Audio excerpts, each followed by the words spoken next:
जय हिंद मेरे प्यारे साथियों, क्या हाल चाल? ठीक ठाक। अमरजीत सर कुछ देर के बाद आएंगे, ठीक है। अभी एक आध दो क्वेश्चन हम आपके बीच में रख रहे हैं, तब तक आप जो है मेरे द्वारा डिस्कशन देखिए। अगर कोई तरह का समस्या होगा तो आप मुझे बताइएगा। 2-4-5 क्वेश्चन कराने के बाद सर आ जाएंगे, अमरजीत सर आएंगे और डिस्कशन लेंगे। निकाल ले पहला प्रश्न आज हम आपके समक्ष रख रहे हैं। आपके बीच पहला प्रश्न है जो कि त्रिघात बहुपद से है। त्रिघात बहुपद का एक शून्यक, एक समीकरण, एक सॉल्यूशन आपका -1 है। बोला गया है अन्य दो शून्यकों का गुणनफल निकालना है। अन्य दो गुणनफलों की गुणनफल निकालना है। तो सबसे पहले इसमें जानिए क्या, तो रूट्सों का योगफल अल्फा प्लस बीटा, इसमें 3 रूट्स होंगे। Alpha plus beta plus gamma, कितने बच्चे बताएंगे alpha plus beta plus gamma की योग क्या होता है? मूल्यों का योगफल होगा -b/a होगा। और संभावित गुणनफलों का योग, जैसे इसको बोला जाता है alpha beta, beta gamma plus में गामा अल्फा, गुणनफलों का जो है योगफल, मतलब दो का प्रोडक्ट करके अगर योगफल निकालोगे आप बताइए यहां पे क्या होगा। और गुणनफलों का सुनोगे, मूल्यों का गुणनफल अगर आप बताएंगे अल्फा बीटा गामा, तो वो बताएंगे क्या होगा। सर जी ये -b/a, ये c/a होता है, ये -d/a होता है। इतनी बात आप याद रखेंगे साथियों, इतनी बात याद रखेंगे। बहुत अच्छा बच्चे आंसर दे रहे। -d/a होता है। यही आपको अन्य दो गुणनफल, अन्य दो शून्यकों का गुणनफल निकालना है। तो सबसे पहले अल्फा बीटा गामा, तो क्या होगा -d/a। तो d हमारा कितना है, तो d होता है कांस्टेंट टर्म। त्रिघात में d रिप्रेजेंट करता है कांस्टेंट टर्म को। तो -c/a, a होता है x³ के कोएफिशिएंट, गुणांक, तो कुछ नहीं है तो 1 है, तो सीधा सीधा -1 होगा। एक शून्यक दिया गया है, तो मान लीजिए कि गामा की मान मुझे -1 दिया गया। एक शून्यक गामा, मानिए गामा की मान दिया गया -1। तो साथियों यहां पे रखेंगे अल्फा बीटा और गामा -1 है, गामा -1 है। तो -c से ये वाला माइनस से माइनस प्लस हो जाएगा। तो दोनों गुणनफलों का, दो रूट्स का गुणनफल c आया। तो इस रूप में तो आपका कोई भी आंसर नहीं है, तो नहीं है आंसर। तो यहां से एक काम करेंगे, अगर ये -1 इसकी शून्यक हुआ तो इसमें रखने के बाद ये सेटिस्फाई करेगा। ये है आपका बहुपद है, इसको समीकरण बना दीजिए 0 लगाकर। तो -1 रखेंगे, जहां जहां x है वहां वहां -1 रखेंगे। तो -1 का क्यूब -1 होगा बच्चे। इसमें रखोगे -1 का स्क्वायर, तो 1 होगा, 1 गुना a, तो प्लस में a होगा। प्लस में bx है, x की मान -1 है तो -b होगा। प्लस में c बराबर में 0। साथियों c की मान बराबर के उस ओर लेके जाओगे तो c की मान हमारा आ जाएगा, क्या आएगा सर जी? माइनस में b है, प्लस में हो जाएगा, प्लस में a है, माइनस में हो जाएगा, प्लस माइनस में 1 है तो प्लस में 1 होगा। तो c की मान हमारा आ गया b - a + 1। तो यहां भी c की मान आप रख सकते हैं। दोनों आप अन्य दो जो शून्यक है उनकी गुणनफल आया c, और c की मान है b - a + 1, जो कि पहला ऑप्शन में हमें दिख रहा है। सर आप ही पढ़ाइए। नहीं बउआ, अमरजीत सर पढ़ाएंगे, बस अभी हम 2-4 क्वेश्चन के लिए आपके बीच आए हैं, ठीक है। आइए साथियों, बोला गया यदि 2 पासे हैं आपके पास, बोला गया निष्पक्ष रूप से 6 मुखी वाला पासा 6 मुंह का ही होता है, ठीक है, 6 मुंह का ही होता है। बोला फेंकने पर योगफल 13 प्राप्त हो। एक बात बताओ, 2 पासा को फेंकोगे तो दोनों का योगफल कब प्राप्त होगा? तो सर जी अगर 6-6 भी आ गया तो सर 6-6 12, तो सर मैक्सिमम 12 आ सकता है और मिनिमम 1 + 1 2 आ सकता है। ना तो इससे कम कोई संख्या आएगा, ना तो 12 से कोई अधिक आएगा योगफल। तो बोला गया पासे को फेंकने पर 13 प्राप्त हो। दोनों पासे को मिलाने पे 13 कभी प्राप्त होगा? नहीं प्राप्त होगा, इम्पॉसिबल होगा, असंभव होगा। और एक असंभव को एक दूसरा नाम भी बोल सकते हैं, 0 बोल सकते हैं। क्या बोल सकते हैं? 0 बोल सकते हैं। सर जी असंभव, और असंभव घटना होगा, इम्पॉसिबल होगा, नल नल, नल मतलब खाली इवेंट होगा, कोई इवेंट नहीं होगा, उसमें कोई घटना नहीं होगा, नल होगा, एम्प्टी होगा, जीरो होगा आप बोल सकते हैं। तो सर जी यहां पे नल का भी दिया गया है, ठीक है, मतलब शून्य होगा, शून्य घटना होगा या इम्पॉसिबल होगा, बी और सी दोनों होगा। इसका मतलब हम आंसर किस में टिक करेंगे? तो डी में टिक करेंगे। साथियों किस में टिक करेंगे? तो डी में टिक करेंगे। अरे हां या ना? आगे आइए बच्चे, इस क्वेश्चन को देखेंगे। बोला गया यदि समीकरण दिया गया है आपके पास और मूल आपका जो है वो एपी में है, समांतर श्रेणी में है। मेरे प्यारे साथियों, अगर आपकी समीकरण एपी में हो तो आप याद रखेंगे 3 नंबर, क्योंकि यह त्रिघात बहुपद है, आपका क्यूबिक इक्वेशन है। तो आप जानते हैं त्रिघात पावर में 3 रहे तो त्रिघात, पावर में स्क्वायर रहे तो स्क्वायर होगा। साथियों तो 3 नंबर, अगर 3 नंबर हो और उसे एपी में मानना हो तो बेहतर ढंग से आप कुछ भी मान सकते हैं, कॉमन डिफरेंस केवल सेम होना चाहिए, लेकिन आप बेहतर ढंग से मान सकते हैं। उसको कैसे मान सकते हैं साथियों? तो एक ए मानो और बीच का दो संख्याओं का बीच का मानिए ए है और कोई संख्या बी है, बी में से ए1 में से ए2 घटाते हो तो कॉमन डिफरेंस निकलता है। तो बस एक बार इसको घटा दीजिए और एक बार इसमें जोड़ दीजिए। 3 नंबर मानने का यही तरीका है जो कि बेस्ट है इसमें, क्योंकि वेरिएबल 1 आएगा। 2 वेरिएबल माने हैं लेकिन जब जोड़ोगे तो कट जाएगा। अभी आपको बताए थे, ठीक है बच्चे?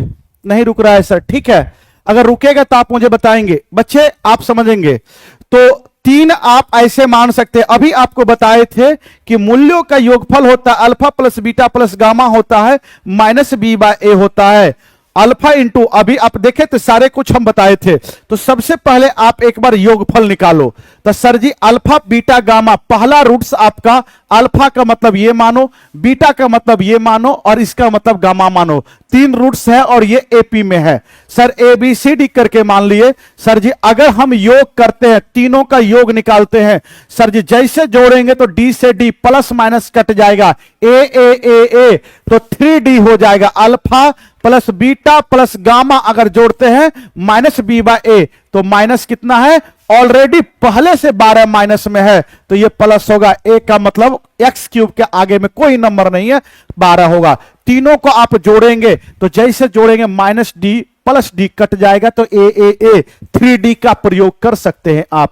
तो 3a का प्रयोग, डी तो कट ही जाएगा, इससे काटेंगे तो 4 होगा। तो मेरे प्यारे बच्चे ए की मान 4 आया, ए की मान 4 आया। मुझे ये नहीं निकालना है, डी की मान निकालना है। ए मुझे नहीं चाहिए, ए मुझे नहीं चाहिए, तो सर जी डी चाहिए। तो डी निकालने के लिए एक तरीका से आप निकाल सकते हो, इसकी गुणनफल। तो सर जी जैसे गुणनफल करेंगे तो आपको बताए थे माइनस डी बाय ए, तो माइनस डी बाय ए बच्चे कितना है? तो ऑलरेडी माइनस में 28 है, तो 28 अगर लिखेंगे तो माइनस माइनस क्या होगा? प्लस होगा। दोनों का गुणनफल 28 आया। साथियों इसको गुणा करेंगे, जैसे ये दोनों को एक साथ रखिए, ए की मान, तो सर जी गुणनफल होगा ए गुना में ए माइनस डी इंटू ए प्लस डी, और माइनस डी बाय ए का मतलब, माइनस का मतलब डी हमारा ऑलरेडी माइनस में है, तो माइनस माइनस क्या हो जाएगा? प्लस, तो 28 होगा।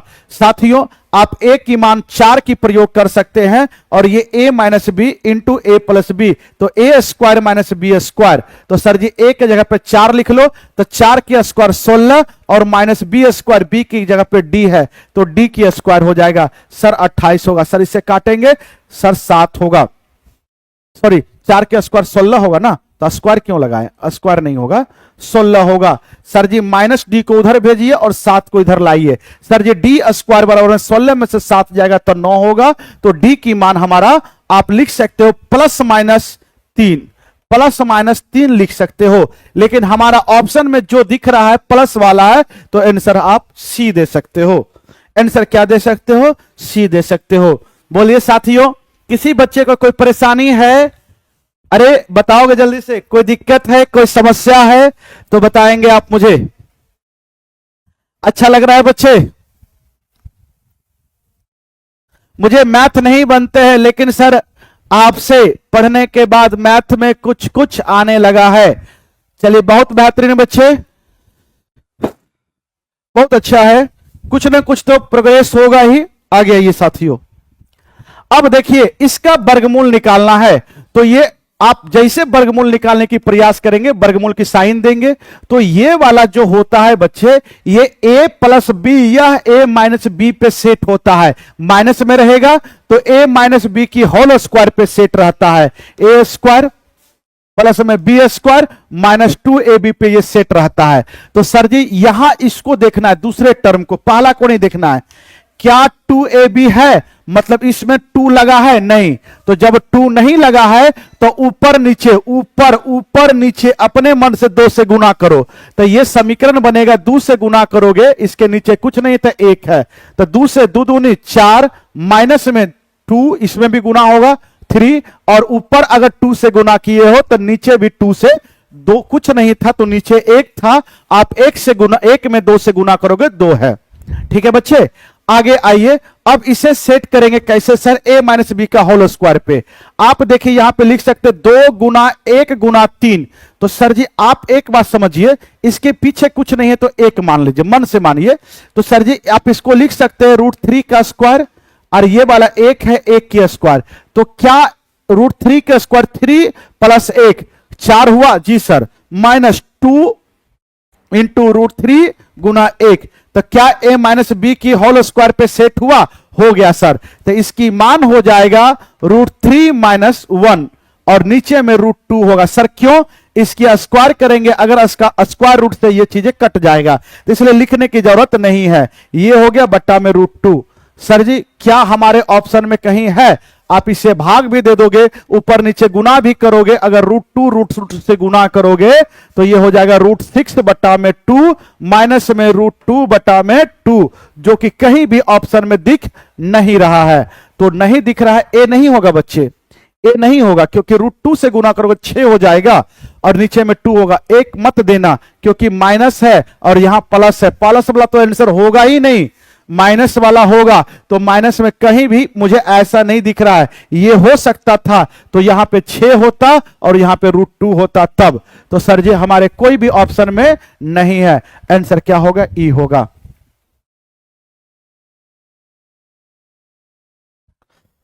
भाई कोई दिक्कत है बच्चे तो बताएंगे। मेरे प्यारे बच्चों देखिए भाई साहब, थोड़ा बहुत प्यार मुझे भी मिलना चाहिए। हम आपके बीच आए हैं, थोड़ा बहुत प्यार मुझे भी मिलना चाहिए। अरे हम आपके बीच आए हैं तो कुछ ना कुछ तो भाई साहब हम आपको दे रहे हैं, तो मुझे चाहिए। फिर अमरजीत सर पूछ दिए, अमरजीत सर आएंगे तो हम चले जाएंगे। अमरजीत सर आ जाएंगे 2-4 क्वेश्चन कराने के बाद, 2-4 क्वेश्चन कराने के बाद अमरजीत सर आएंगे। अभी आपको नहीं पूछना है, ठीक है? अभी 5 क्वेश्चन हुआ, 5 क्वेश्चन और कराएंगे। हैं? अरे अमरजीत सर आएंगे, उनका हेल्थ थोड़ा सा गड़बड़ है सर, अभी मेडिसिन लिए हैं, ठीक है, दवाई लिए हैं, और सर बिल्कुल अभी ठीक है, ऐसा बात नहीं है। लेकिन सर बोले 2-4 क्वेश्चन सर आप ले लीजिए, तो हम आ गए ताकि कंटिन्यू रहे। सर आएंगे अपना कंटिन्यू करेंगे, तो आप हड़बड़ाएंगे नहीं। अगर खराब लग रहा है तो बोल दो, हम छोड़ देते, नहीं पढ़ाते हैं। बोला गया एक 50 मीटर ऊंचे स्तंभ, एक झंडा लगा है। बोला गया 50 मीटर ऊंचा स्तंभ है, उसके ऊपर एक झंडा लगा दिया गया है, और बोला यदि झंडे के उच्चतम बिंदु का उन्नयन कोण एक ऐसी बिंदु से जो स्तंभ की ऊंचाई के बराबर के धरातलीय बिंदु से दूरी है 60 डिग्री है, तो झंडे का ऊंचाई ज्ञात करना है। ये बड़ा अच्छा क्वेश्चन है। बोला गया है एक स्तंभ है जो कि 50 मीटर ऊंचा है, ठीक है, इसके ऊपर एक झंडा लगा, झंडा टेढ़ा लेते हैं, और इसकी ऊंचाई से इसका उन्नयन कोण, और ये बोला गया ये जो स्तंभ है, ये जो स्तंभ की लंबाई है, सेम लंबाई से सेम डिस्टेंस से इसकी उन्नयन कोण देखोगे तो 60 डिग्री है। कितना डिग्री है बच्चे? और झंडा जबकि यहीं तक है। आप जानते हैं साथियों, ध्यान देंगे, एक ट्रिपलेट होता है, ये 60 होता है, ये 30 होता है, और ये 90 होता है। 60 के सामने वाली भुजा का रेशियो √3 होता है, 30 के सामने वाले भुजा का रेशियो 1 होता है, और 90 के सामने की रेशियो 2 होता है। और एक ट्रिपलेट और होता है 45 45 90। 45 के सामने वाले भुजा का रेशियो 1, 45 डिग्री के सामने वाले भुजा का रेशियो 1 और 90 के सामने वाले भुजा का रेशियो आपका √2 होगा। मेरे साथियों कोई दिक्कत है तो आप बताएंगे।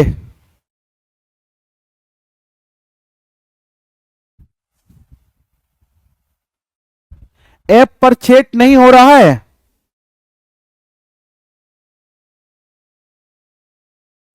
कोई बात नहीं है, अभी ऐप छोड़िए, यूट्यूब पे देखिए, ऐप छोड़िए। यहां से ये झंडा है, झंडा ये समझो, झंडापुर ये झंडा है, ये झंडा है, इसी की लंबाई निकालना है और आप ये समझेंगे। साथियों ये अगर 50 है तो ये भी बोला है 50 से ही इसका उन्नयन कोण है, तो सर जी ये कुछ नहीं होगा। तो अगर यहां इसकी उन्नयन कोण 30 होगा, 60 के सामने वाले भुजा √3 होगा पूरा का पूरा, यहां से यहां 30 के सामने वाला 1 होगा, तो 1 की मान 50, 1 यूनिट रिप्रेजेंट करेगा 50। तो ये पूरा का पूरा झंडा सहित स्तंभ की ऊंचाई √3 की मान हो जाएगा 50 √3 होगा। ठीक है बच्चे, 50 √3। लेकिन आप पूरा का पूरा लंबाई हो गया 50 √3, लेकिन स्तंभ कितना है 50 है, तो सर झंडा कितना होगा? सर जी झंडा कितना होगा, ये झंडा ही निकालना ना, झंडा कितना होगा? सर जी झंडा की लंबाई निकालना होगा तो पूरा लंबाई 50 √3 है और स्तंभ की लंबाई 50 है, घटा देंगे तो झंडा की लंबाई निकल जाएगा। दोनों जगह पे 50 से 50 कॉमन ले लेंगे तो √3 - 1 होगा, 50 √3 - 1। आंसर क्या होगा? सी होगा। मुझे आपसे बहुत समझ में आता सर, थैंक यू बच्चे, कोई बात नहीं है। सर भी आप जानते हैं, सर अभी भेजे तो 2-4 क्वेश्चन 5 क्वेश्चन जब तक हम समझा रहे तब तक समझ लीजिए, फिर सर आएंगे। ठीक है, आइए साथियों, बोला गया त्रिभुज की भुजाएं क्रमशः 15 20 25 है। आप समझ रहे होंगे ये कैसा ट्रेंगल है। जैसे त्रिभुज में दिया जाए ट्रिपलेट होता है 3 4 5, इसी का 5 गुना करोगे 15, इसी का 5 गुना 20, इसी का 5 गुना 25 होता है। साथियों बोला गया है अंतःवृत्त की त्रिज्या इन सर्किल है, उसकी आपको त्रिज्या निकालना है। ये आपका सर्किल है, राइट एंगल ट्रायंगल, ये आपका एक इसी में अंत त्रिज्या। मेरे साथियों ये परपेंडिकुलर होता है, ये बेस होता है, ये हाइपोटेनस होता है। जब अंत त्रिज्या की बात बोले समकोण त्रिभुज में, तब P + B आधार और बेस को जोड़ के हाइपोटेनस को घटा के बट्टा में 2 होता है। पहली बात, अगर परित्रिज्या पूछे, बाहर से वृत्त जाए और परित्रिज्या पूछे तो कर्ण की आधा होता है, कर्ण की आधा होता है। जनरल ट्रायंगल में अगर अंतः त्रिज्या पूछे तो डेल्टा बाय सेमी पेरीमीटर होता है। और कोई भी अन्य ट्रायंगल में अगर परित्रिज्या निकालना रहे तो त्रिभुज की तीनों भुजाओं का गुणनफल गुना 4 डेल्टा होता है। और अगर इक्विलेटरल ट्रायंगल में समबाहु त्रिभुज में अंतः त्रिज्या निकालना रहे तो a बराबर अंतः त्रिज्या बराबर में a/2 √3 होता है। अगर परित्रिज्या पूछे समबाहु त्रिभुज में, कौन सा त्रिभुज में? समबाहु त्रिभुज में, समबाहु त्रिभुज में, तो ये क्या होता है? a/√3 होता है। और समबाहु त्रिभुज में अंतः त्रिज्या और परित्रिज्या और अंतः त्रिज्या का अनुपात पूछे तो 2:1 होता है। ये सब अगर जानकारी आप रखेंगे तो कई सारे क्वेश्चन आप बिना सोचे समझे कर सकते हैं, कई सारे क्वेश्चन को बिना सोचे समझे कर सकते हैं। अंतः त्रिज्या आप किसी भी जनरल ट्रायंगल, कोई भी ट्रायंगल रहे, ये लगेगा डेल्टा बाय त्रिभुज की क्षेत्रफल निकालकर सेमी पेरीमीटर से अर्ध परिमाप से भाग दे दो। त्रिभुज की परित्रिज्या पूछे, बाहर की से अगर कोई वृत्त गया रहे तो त्रिभुज की तीनों भुजा का गुणनफल बटा में उसकी क्षेत्रफल निकालकर 4 से भाग दे दो, आ जाएगा। समबाहु त्रिभुज, स्पेशल केस में समबाहु त्रिभुज दे दे तो अंतः त्रिज्या होता है a/√3, a/2 √3 होता है। और परित्रिज्या दे दे तो a/2 √3 समबाहु त्रिभुज में। ये दोनों के अनुपात पूछे, बाह्य त्रिज्या और अंतः त्रिज्या, तो 2:1 होता है। ये भी इंपॉर्टेंट है। और अगर समकोण त्रिभुज दे दे और त्रिज्या पूछ दे अंतः त्रिज्या तो P + B - h/2, और परित्रिज्या पूछ दे तो कर्ण की आधा होता है, यहीं पे होता है। साथियों अब आपकी जो है क्वेश्चन की बारी हुआ, अंतः त्रिज्या पूछा है समकोण त्रिभुज में, तो ये परपेंडिकुलर मानो, ये बेस मानो, और वो हमारा क्या है? तो हाइपोटेनस है। तो 15 + 20 25, 25 में से, सॉरी 15 + 20 35, 35 में से 25 जाएगा 10, 10/2। एकदम सिंपल लल्लू क्वेश्चन था, 5 आंसर होगा। लेकिन इतना इंफॉर्मेशन आपके पास होना चाहिए।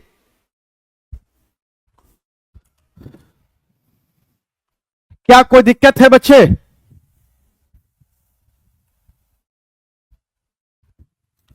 कोई समस्या है तो बताएंगे।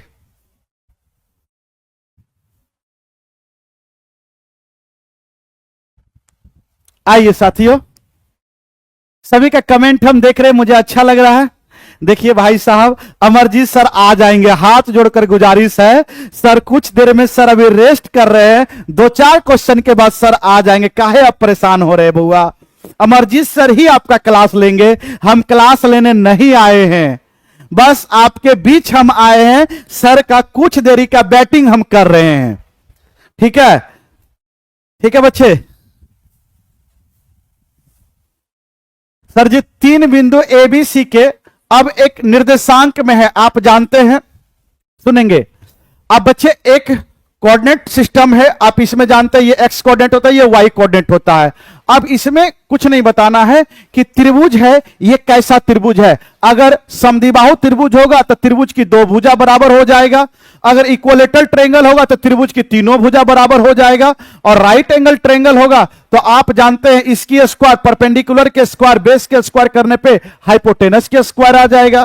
ठीक है, तो ये चीजें आप देखिए सर जी क्या होता है।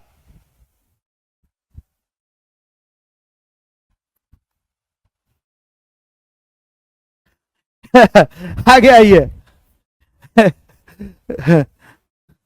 डिस्टेंस निकालिए, तो बच्चे बताएंगे डिस्टेंस फार्मूला क्या होता है। डिस्टेंस फार्मूला से ही इसका साइड निकलेगा, तो डिस्टेंस फार्मूला होता है x2 माइनस में x1 का होल स्क्वायर प्लस में y2 माइनस में y1 का होल स्क्वायर, यही होता है डिस्टेंस फार्मूला।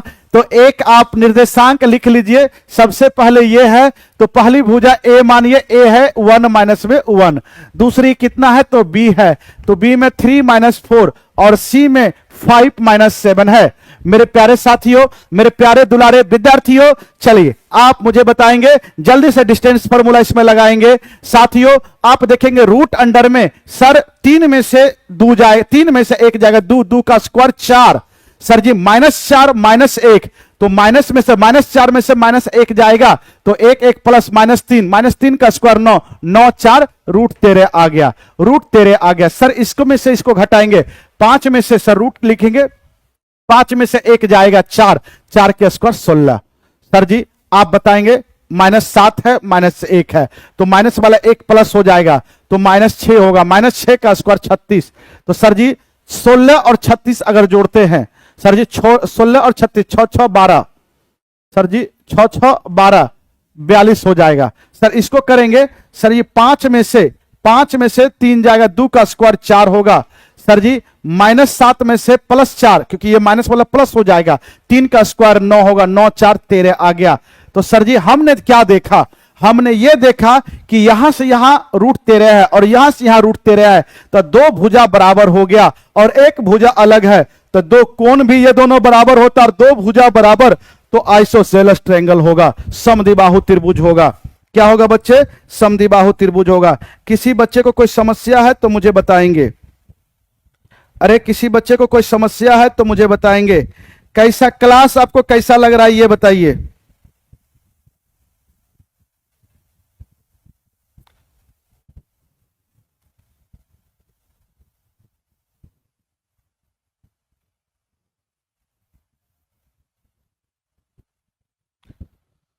क्लास कैसा लग रहा है ये बताइए। √52 होगा, अच्छा 6 6 12 3 1 4 52, ठीक है बच्चे, हाँ सही बोले हैं आप, 52 होगा। ठीक है कोई बात नहीं, कभी कभी जोड़ में हो जाता है, तो 52 को लिख सकते हैं, √52 है तो 13 चौका 52, 4 का वर्गमूल 2√13 होगा। तो सर जी ये तो बराबर है नहीं, ठीक है आगे आइए। राइट एंगल ट्रायंगल होगा सर जी, समकोण राइट एंगल ट्रायंगल होगा। ए भाई राइट एंगल ट्रायंगल, एक सेकंड रुक जाओ, रुको, राइट एंगल ट्रायंगल आप समझिए, देखिए इधर से, तो सर जी अभी बताए थे ये √13 और ये √13 अगर हुआ तो ये 2√a होता है, 2√2 होता है, तो 13√13 होगा, 13√13। आप पहले समझो, आप समझो, हमने अभी बताया 45 45, आप पहले कॉन्सेप्ट की, a 1 होगा, ये √2 होगा।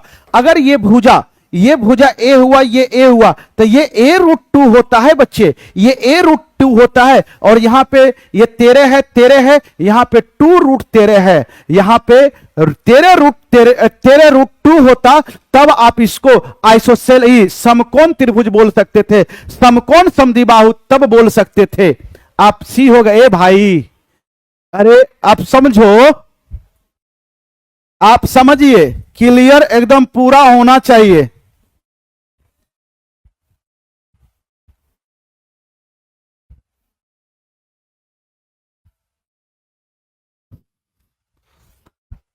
क्लियर हुआ अमृता? क्लियर हुआ कि नहीं हुआ? नहीं क्लियर हुआ तो फिर से बताओ।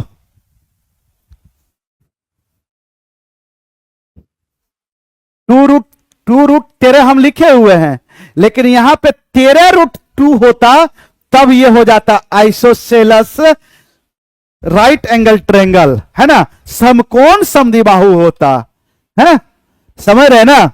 तो ये केवल क्या होगा, ये केवल क्या होगा, समद्विबाहु होगा।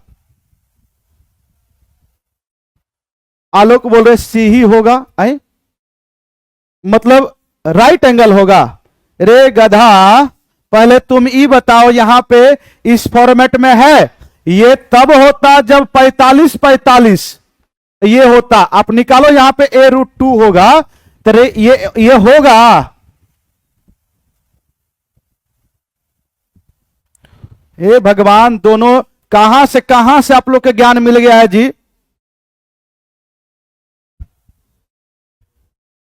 कहां से आप लोग को ऐसा ज्ञान मिल गया है, मुझे समझ में नहीं आ रहा है। मतलब एरिया अब तुम निकाल लोगे, एरिया 0 होगा है? कैसे आप लोग पढ़ते हैं जी? पूरा कॉन्सेप्ट क्लियर रखिए। अब कह रहा ट्रेंगल नहीं बनेगा, ये खुद कहा है ट्रेंगल है, तो कहां लिखा है कि ट्रेंगल फॉर्म नहीं होगा? एरिया निकालने, एरिया सोचने जाओगे?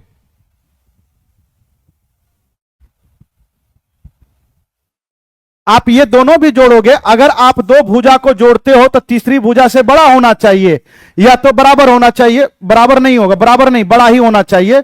तो आप दोनों को जोड़ रहे हो, ये मुश्किल वाला क्वेश्चन है जी। बात तो सही है, ये दोनों जोड़ रहे तो बराबर हो जा रहा है, हैं? ये दोनों जोड़ रहे हो तो बराबर हो जा रहा है।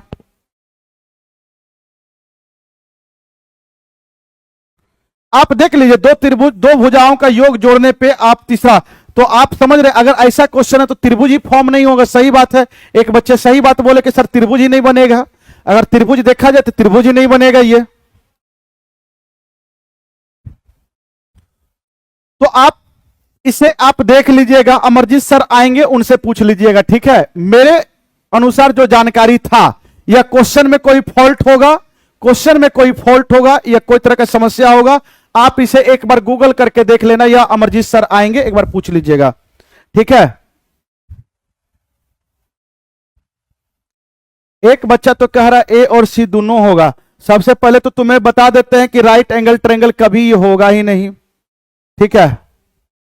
ये आप जो देख रहे हैं, राइट एंगल ट्रेंगल होगा, राइट एंगल ट्रेंगल होगा, राइट एंगल ट्रेंगल ही कभी होगा ही नहीं, गलत हम लिखे हुए हैं।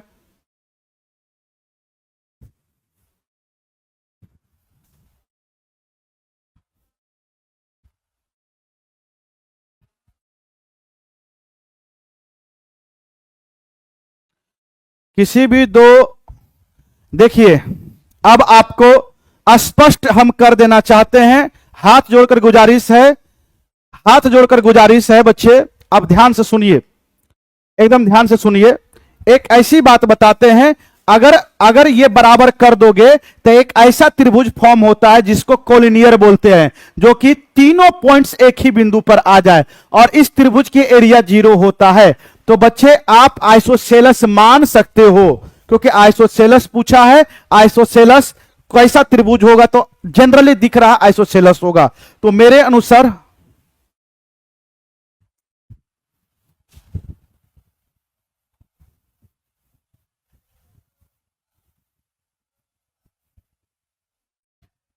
छोड़ो, ट्रेंगल का प्रॉपर्टी फॉलो नहीं कर रहा है तो आप इसे अमरजीत सर आएंगे, उनसे पूछ लीजिएगा, ठीक है।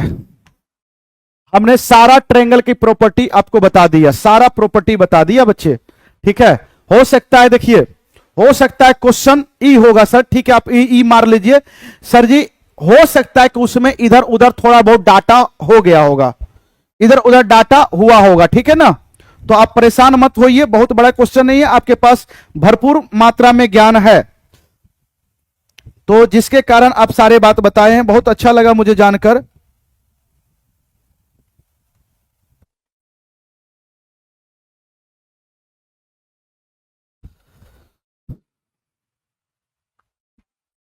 आगे बढ़ते हैं बच्चे, इंग्लिश में देखिए सर, वन, देखो देखो खेल हो गया ना। वन, ये क्या है, वन वन है, 3 4 है, 5 -7 है, खेल हो गया ना। हम आपको जो बोलते हैं, सुनिए आगे बढ़ रहे हैं, हम जो बोलते हैं वो आप समझिए, क्वेश्चन अलग है। तो इस क्वेश्चन पे अब हम कुछ नहीं करेंगे, आपको जो करना होगा वो कीजिएगा। हमने सारा प्रॉपर्टी आपको बता दिया, ठीक है। अब हम क्वेश्चन पे ज्यादा दिमाग नहीं लगाएंगे, नहीं लगाएंगे मतलब नहीं लगाएंगे, ठीक है बच्चे।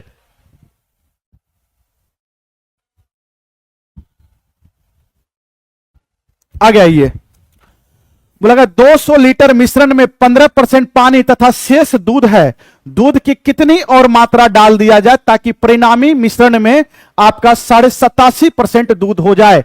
मेरे साथियों, आप डाल क्या रहे हो, पानी या दूध, पानी या दूध, आप डाल क्या रहे हो, पानी या दूध। सर दूध डाल रहे, तो सभी जगह पे दूध की मात्रा लिखो। तो 15% अगर मिश्रण में पानी है, दुनिया में कोई भी चीज 100% होता है, तो 85% यहां पे दूध होगा। सर जी मिश्रण में दूध, इधर लिखेंगे साथियों मिश्रण, मिश्रण में दूध, तो सर जी मिश्रण में अगर दूध देखा जाए तो कितना है, 85% है। और इधर जब आप मिला रहे हो तो ओरिजिनल दूध आएगा, ओरिजिनल दूध में 100% दूध होता है। और ये दोनों मिलाकर आप मिलावटी दूध जो मिला रहे हो, दूध कितनी मात्रा दूध, जब भी मिलाने की बात बोला जाएगा, मिलाने की बात जब भी करेगा तो 100% दूध अपने आप में होगा। बच्चे ये मिलकर होना चाहिए 87.5%। सर जी इसे घटाएंगे तो ये 5 होगा, 9 में से 7 जाएगा, 2 होगा, इतना। सर इसको इधर से घटाएंगे तो 2.5 होगा, ये खत्म हो गया, इससे इसको काटेंगे तो 5, 1:5 होगा। सर जी 1:5 हुआ। अगर मिश्रण हमारा 5 लीटर हुआ तो पानी मिलाने की, सॉरी दूध मिलाने की जरूरत पड़ेगा 1, तो मिश्रण यहां से 5 नहीं बल्कि 200 लीटर है, तो 5 यूनिट रिप्रेजेंट करेगा 200, 1 यूनिट रिप्रेजेंट करेगा 40। तो मेरे साथियों यही दूध हुआ, इसी दूध को मिलाना है, मतलब 1 का मान हो गया 40, 40 लीटर दूध मुझे मिलाना पड़ेगा। कितना लीटर दूध मिलाना पड़ेगा, 40 लीटर दूध मिलाना पड़ेगा। मेरे प्यारे साथियों जल्दी से बताएंगे, क्या कोई तरह का दिक्कत है, समस्या है तो मुझे बताएंगे। अच्छा लग रहा है,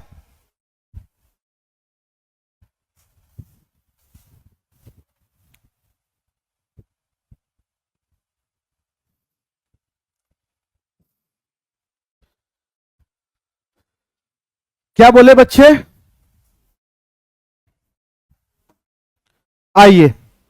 बोला गया एक अर्धगोला और एक शंकु के आधार बराबर है, आधार दोनों का कैसा होता है, तो वृत्ताकार होता है।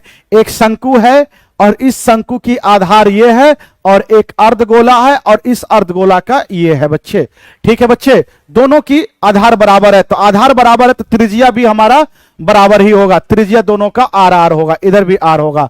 बोला गया उनकी ऊंचाइयां भी बराबर है, तो इसकी ऊंचाई, ये अर्धगोला की ऊंचाई यही त्रिज्या ही होता है, और इसकी शंकु की ऊंचाई कुछ और होता है, लेकिन ये आर होगा। बच्चे इनके वक्र पृष्ठों का क्षेत्रफल बताइए, तो शंकु की वक्र पृष्ठ होता है पाई आर एल, एल की मान होना चाहिए, तो एल ये आर, ये 90 डिग्री होता है, तो ये r√2 होगा। क्यों, तो सर जी h बराबर में रूट अंडर में p स्क्वायर प्लस में b स्क्वायर, r की स्क्वायर r की square, r square 2 r square, r की स्क्वायर है, तो r रूट के अंडर में स्क्वायर में है, तो r बाहर हो जाएगा, 2 फंस जाएगा, ये स्लांट हाइट हो गया।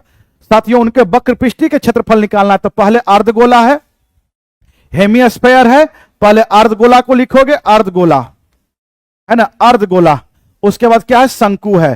साथियों कर्व सरफेस एरिया की बात हुई है तो इसकी 2 पाई आर स्क्वायर होता है, 2 पाई आर स्क्वायर। संपूर्ण पृष्ठीय क्षेत्रफल की बात होता है 3 पाई आर स्क्वायर होता है। इसकी शंकु का पाई आर एल हमारा कितना है तो r√2 है। ये हो गया साथियों। अब ये कटेगा, पाई से पाई कटेगा, डबल आर स्क्वायर है, आर स्क्वायर से आर कटेगा, ये हो गया 2 और √2। इसमें कहीं भी आंसर दिखाई नहीं दे रहा, इससे ये कट जाएगा √2 टाइम्स में, तो ये 1 होगा। तो क्या होगा √2 1, आंसर हो जाएगा बी। आंसर क्या होगा बी होगा। किसी बच्चे को कोई समस्या है तो बताएंगे। बहुत खूब, सभी बच्चे का आंसर आ रहा है, अच्छा लग रहा है, बहुत अच्छा लग रहा है बच्चे। आइए बच्चे इस क्वेश्चन का आंसर देखेंगे। यदि चतुर्भुज एबीसीडी का विकर्ण दिया गया है, अब एक बात बताएंगे, तो सबसे पहले कैसा चतुर्भुज है यह बताना है। चतुर्भुज कैसा है तो 2-3 चतुर्भुज की बात हम बताते हैं, ध्यान से समझिएगा। अच्छा झारखंड से हूं, अच्छा कोई बात है, सुनिए बउआ पहले आप देख लीजिए, हम थोड़ा कमेंट पे थोड़ा कम ध्यान देंगे तो पता चलेगा, ज्यादा क्वेश्चन नहीं करा पाए। सर जी एक बात सुनने की प्रयास करोगे, 2-3 चतुर्भुज की बात हम बताते हैं, सारे चतुर्भुज हम, सर जी सारे चतुर्भुज की बात बताता है। अगर रोम्बस हुआ, सम चतुर्भुज हुआ, तो इसकी विकर्ण की विशेषताएं होता है कि आपस में एक दूसरे को 90 डिग्री पे बराबर लंब द्विभाजित करता है, परपेंडिकुलर बाइसेक्टर होता है। सम चतुर्भुज में, रोम्बस में, किसमें तो सम चतुर्भुज में, सम चतुर्भुज में, सम चतुर्भुज में। और एक होता है पैरेललोग्राम, समानांतर चतुर्भुज की विकर्ण आपस में लंब द्विभाजित नहीं, केवल समद्विभाजित करता है, केवल समद्विभाजित करता है। और एक होता है ट्राइपीजियम, और ट्राइपीजियम में होता है इसकी विकर्ण बराबर अनुपात में विभाजित करता है, बराबर अनुपात में विभाजित करता है, विभाजित करता है बराबर अनुपात में। ये 1:2 हुआ तो ये भी 1:2 होगा। बच्चे समझने की प्रयास करेंगे, जिस अनुपात में पहला विभाजित हुआ वही अनुपात में दूसरा आपका विकर्ण विभाजित होगा। तो आप देखिए विकर्ण, पहला विकर्ण 1:2 है, दूसरा विकर्ण भी अगर आप काटेंगे तो 1:2 होगा। तो समझ गए आप, क्या समझे कि पहला विकर्ण 1:2 है तो दूसरा विकर्ण भी 1:2 है, तो यह एक समलंब चतुर्भुज होगा, सम चतुर्भुज नहीं होगा, समानांतर चतुर्भुज नहीं होगा। इसके बारे में क्या बोला गया है, इसको छोड़ो, कोई चतुर्भुज तो समलंब चतुर्भुज होगा। आंसर जो हमारा होना चाहिए वो क्या होगा, समलंब चतुर्भुज। मेरे प्यारे बच्चे, आप प्लेटफॉर्म चैनल की, प्लेटफॉर्म टीचर की एक चैनल है, उस चैनल पे हमने जब 2D पढ़ाया तो इस बातों को भली भांति लिखाया कि जो समलंब चतुर्भुज होता है, जो ट्राइपीजियम होता है, आपस में समान अनुपात में विभाजित करता है। क्या तो विकर्ण, आपस में जो विकर्ण होता है ट्राइपीजियम का, समलंब चतुर्भुज का, वो बराबर अनुपात में विभाजित करता है।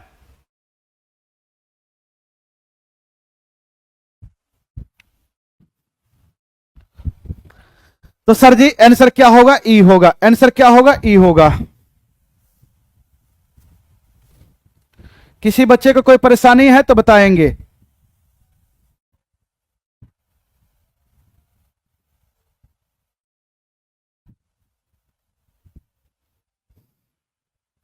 ई होगा।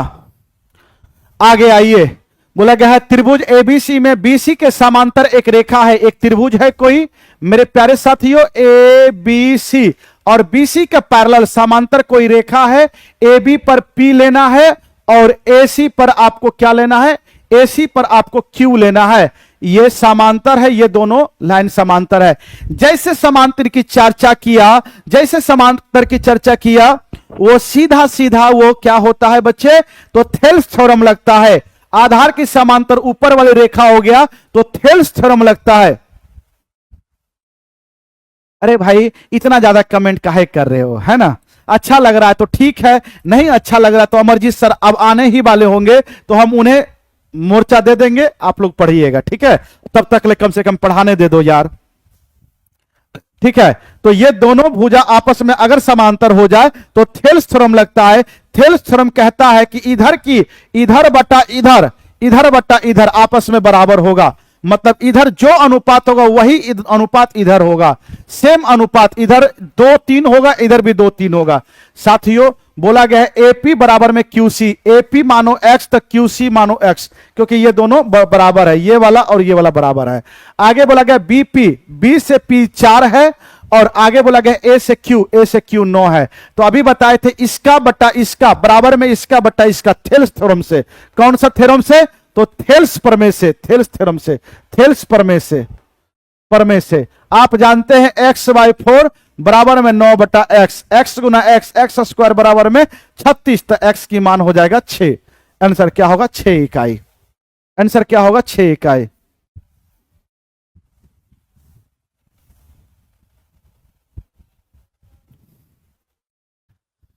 आगे आइए साथियों, अब इस क्वेश्चन का आंसर देखेंगे। इसकी मान आपका दिया गया है और इसकी मान पूछा, अलजेब्रा का क्वेश्चन है, बहुत ही खूबसूरत प्रश्न है, बहुत ही खूबसूरत प्रश्न। आपके बोर्ड स्क्रीन पे आप इसको सॉर्ट आउट करेंगे। सर जी ये कितने हो जाएंगे? तो सर इसके नीचे कुछ नहीं है, तो एलसीएम लेंगे तो 3x होगा, तो x इधर गुना होगा 3x से, तो 3 दूनी 6x स्क्वायर प्लस में 1, और ये वाला 3 इस और चला जाएगा, तो क्या होगा? 15x। मेरे प्यारे साथियों x स्क्वायर प्लस 1 की मान हो गया 15x, जो कि यहां से ये दोनों की मान दिया गया है। 6x स्क्वायर प्लस 1 की मान आप रख सकते हो, ऊपर में 5 हुआ, और ये दोनों की मान दिया गया है 15x, तो 15x प्लस में 20x, तो ये क्या हो जाएगा? 5x, और ये दोनों हो जाएगा, कितना होगा सर जी? 35x हो जाएगा। सर जी x से x कट गया, इससे काटेंगे तो 7 होगा, 1/7 हमारा आंसर हो गया। आंसर क्या होगा? सी होगा। मजा आ रहा है सर जी? बहुत बढ़िया, मजा आना चाहिए। क्या कोई समस्या है, कोई दिक्कत है तो बताएंगे। बिल्कुल रिप्लाई आपका भी दे रहे हैं, सारे बच्चे का रिप्लाई हम दे रहे हैं, सारे बच्चे का हम कमेंट देख रहे हैं। आप लगातार मेहनत करते रहिए और अपनी तैयारी को इस कदर बनाए रखिए ताकि जो है 100% सफलता हो। अभी आप लोग जवान हैं, और जवान का एक पहचान होता है कि जिस और जवानी चलेगा उसी और इतिहास रचाएगा। यह बात आप जानते हैं। दिन रात एक कर दीजिए, एक जॉब आपकी घर में जरूरी है। जिस घर से आप बिलोंग करते हैं उसी घर से हम भी हैं बच्चे, उस घर की परिस्थिति को हम जानते हैं। तो आप एकदम दिन रात एक कर दो, ताकि एक नौकरी उस घर में बहुत जरूरी है। वो जो मां इंतजार कर रही है, जो पापा इंतजार कर रहे हैं, बस उसके लिए एक जॉब काफी है। बहुत मजा आएगा, उस खुशी का पल आपसे रहा नहीं जाएगा जिस समय आपकी ज्वाइनिंग लेटर आएगा और आप मां और पिता के हाथ में दे रहे होंगे। आपके लिए एक लाइन है, आप जवान है और इस जवानी का जो है जुनून आपके अंदर होना चाहिए। आपके लिए एक लाइन है कि गर परंपरा से बगावत हो तो हो, ऐसी बागी जवानी हो आपकी। गर परंपरा से बगावत हो तो हो, ऐसी बागी जवानी हो आपकी। सफलता के आसमान में अपने खून से हस्ताक्षर कर दो, ऐसी पागल जवानी हो आपकी। आइए बच्चे आगे बढ़ते हैं।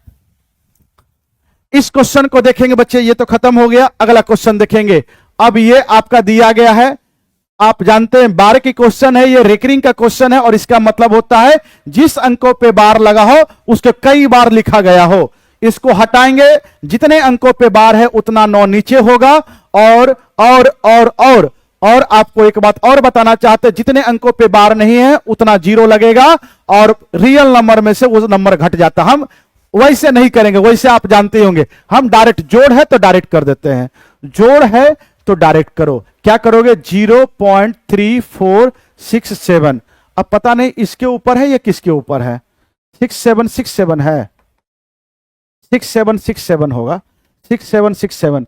और इस पे क्या है? 0.1, पॉइंट के सामने केवल पॉइंट रखिए, 33333333 ये होगा।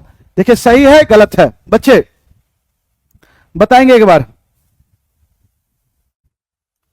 आइए अब इसको क्या करेंगे, जोड़ दीजिए। सर जी 0 होगा, 7 3 10 के 0, 7 6 3 9 1 10 के 0 हो जाएगा, 7 3 10 1 11 होगा, 6 3 9 1 कितना होगा? ये जी 0 होगा, ये 1 होगा, ये 0 होगा, ये सर जी 7 3 10 1 11 होगा, 6 3 9 1 10 के 0 होगा, ठीक है। ये कितना होगा, 4 3 7 7 1 8 होगा, ये 4 होगा। सर जी 0.48 क्या रिपीट कर रहा है, 01 01 01 01 01 पे बार लग जाएगा, जो रिपीट कर रहा है उस पे बार लग जाएगा। तो आंसर क्या होगा, ये आंसर क्या हो जाएगा, सी। आंसर क्या होगा बच्चे, सी।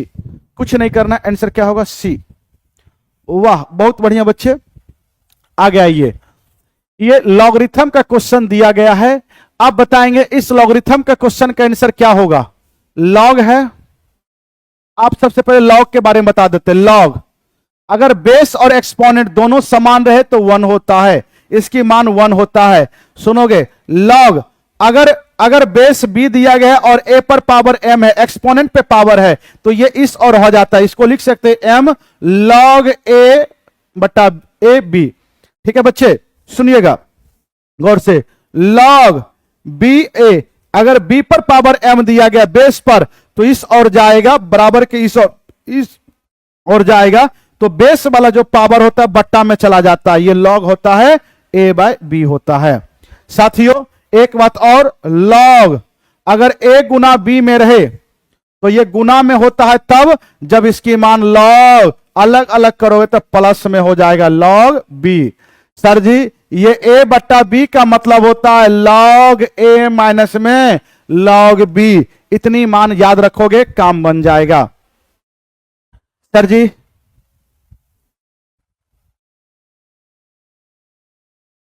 सी आंसर होगा, बहुत बच्चे सी बोल रहे हैं। आप ये सही मायने में बताइएगा, सी आप देखकर बोल रहे हैं या अपने मन से बोल रहे हैं या क्या करके बोल रहे हैं।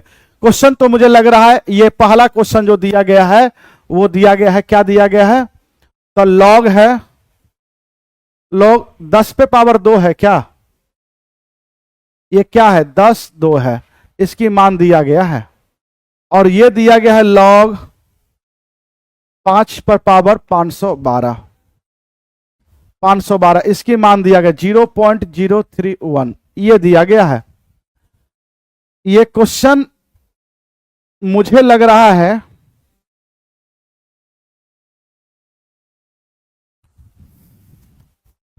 मैं तुक्का लगाया हूं सर, ये क्वेश्चन गलत है, ही मत मारिए, क्योंकि हमने अगर बेस भी समान करने की प्रयास करेंगे बहुत लंबा जाएगा, और अगर यहां बेस 10 है तो यहां भी बेस आपको 10 देना चाहिए था, नहीं तो इसकी मान आप यूज नहीं कर पाएंगे। यहां पे आप अगर 5 पे पावर ये हो, अगर 5 भी बेस में लेते हैं और ये 512 को लिखते 2 पे पावर 7, तो आप कुछ भी करोगे, अगर बेस को 10 मानते हो तो 7 आगे चला जाएगा, 7 गुना 0.01 अगर करते हैं तो 7 0 7 या 21, सर जी 2.170 आ रहा है, ये भी नहीं आ रहा है। तो ये भी क्वेश्चन मुझे लग रहा है एरर है, क्वेश्चन में कुछ ना कुछ दिक्कत है।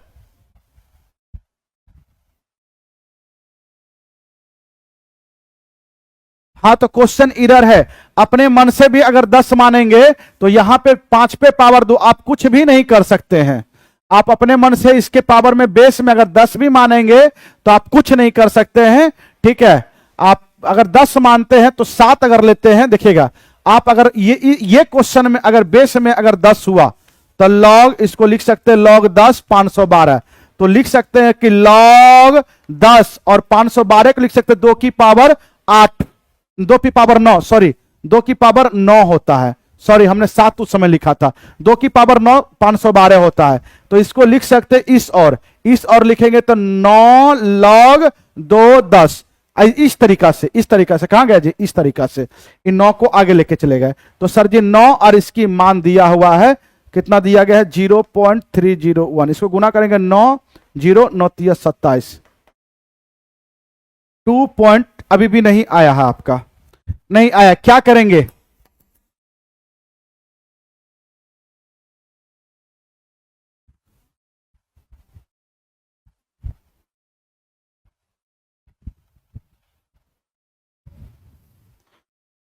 नौ से इसलिए भाग दीजिए सर,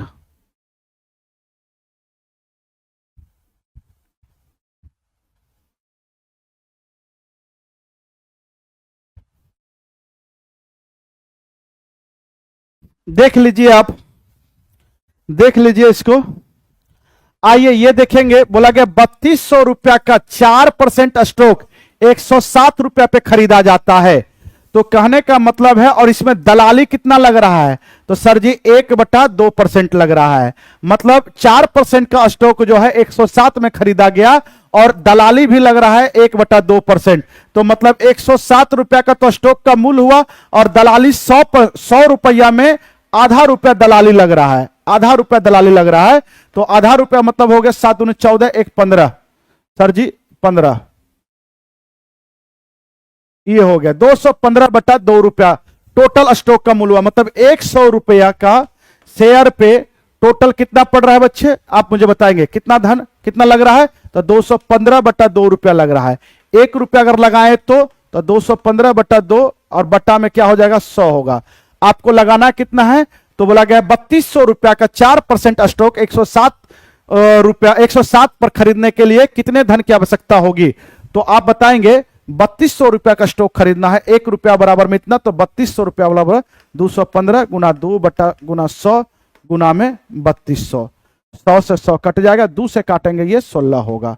सर जी आप इसको गुना करेंगे तो 16 पंचे 80, 16 8 24 के 4, बाकी हाथ में 2, 16 दूनी 32, 32 2 34। तो आप 3200 रुपया का आप जब सामान खरीदेंगे तो आपको दलाली सहित लगाकर 4% स्टॉक लगाकर दलाली सहित लगाकर आपके पास पैसा होना चाहिए 3440 रुपया। आंसर क्या हो जाएगा ए। आगे ये साथियों, ये एक शब्द दिया गया है, बोला गया है इस शब्द के अक्षरों से कितने तरीके से क्रमबद्ध किए जा सकते हैं जबकि स्वर्ण केवल विषम स्थान पे हो। बच्चे आप पीछे वाला क्वेश्चन नंबर 7 में ट्रायंगल में क्यों फंसे हैं, 14 का सी करेक्ट आंसर होगा। हाँ बउआ आप सी दे दीजिएगा, क्या दिक्कत है, आप सी दे दीजिएगा। जिस क्वेश्चन में मुझे परेशानी है आप 7 फिर से पढ़ लीजिएगा। आप मैंने सारे कुछ प्रॉपर्टी नियम सारे कुछ बता दिए, आपको जो अच्छा लगे आप वो कर दीजिएगा। आपसे गुजारिश है आप जो है सारे कुछ ट्रायंगल का फॉर्म हो रहा है या नहीं हो रहा है, वो कोलिनियर है कि नहीं है, एक ही लाइन पे होगा, अगर दोनों a + b बराबर में c हो जाए तो कोलिनियर होगा, ठीक है ना। तो सारी बात हम आपको बता दिए हैं, टेंशन ना ले आप, ठीक है। एक ऐसा त्रिभुज होगा आइसोसेलेस होगा, हमने आपको बताया अपने तरीका से, आप उसको गूगल करके देख लीजिएगा या अमरजीत सर आएंगे आप पूछ लीजिएगा उनसे। सर जी आप बताएंगे ये एक आपका शब्द दिया गया है, तो इस शब्द में आप देखिए टोटल कितना है, 1 2 3 4 5 6 है, 6 है, जिसमें से कि वॉवेल और कॉन्सोनेंट की बात बोला गया है। बोला स्वर्ण केवल विषम स्थान पे हो, तो स्वर्ण को अगर वॉवेल हमारा विषम स्थान पे होगा तो कॉन्सोनेंट हमारा इवन स्थान पे होगा। तो सर जी वॉवेल जो होगा वो ऑड स्थान, वॉवेल इसमें देखिए ई ए आई 3 है वॉवेल, तो कॉन्सोनेंट हमारा 3 है। तो 6 नंबर है, 6 घर बनाइए, 1 2 3 4 5 6, 6 घर बना है। आप 6 घर में आप जो है विषम स्थान पे ये भी का होगा, ये भी का होगा, ये भी का होगा। तो सर जी भी 3 है, तो यहां पे 3 तरीका से रख सकते हो। एक तरीका यहां आ गया तो बचा कितना, 2 तरीका से यहां रख सकते हो, यहां कितना 1 तरीका से। कॉन्सोनेंट को यहां तीनों में से कोई अंक आ सकता है, एक यहां आ गया तो बचा कितना 2, दूसरा यहां आएगा, 2 तरीका हो सकता है, दूसरा नंबर सेट हो गया तो बचा 1। अब बताइए टोटल कितना तरीका हुआ, 3 गुना 3 गुना 2 गुना 2, तो कितना हो जाएगा 36 तरीका हुआ, 9 चौके 36। आपके ऑप्शन में नहीं है, आंसर क्या होगा ई होगा, आंसर क्या होगा ई होगा।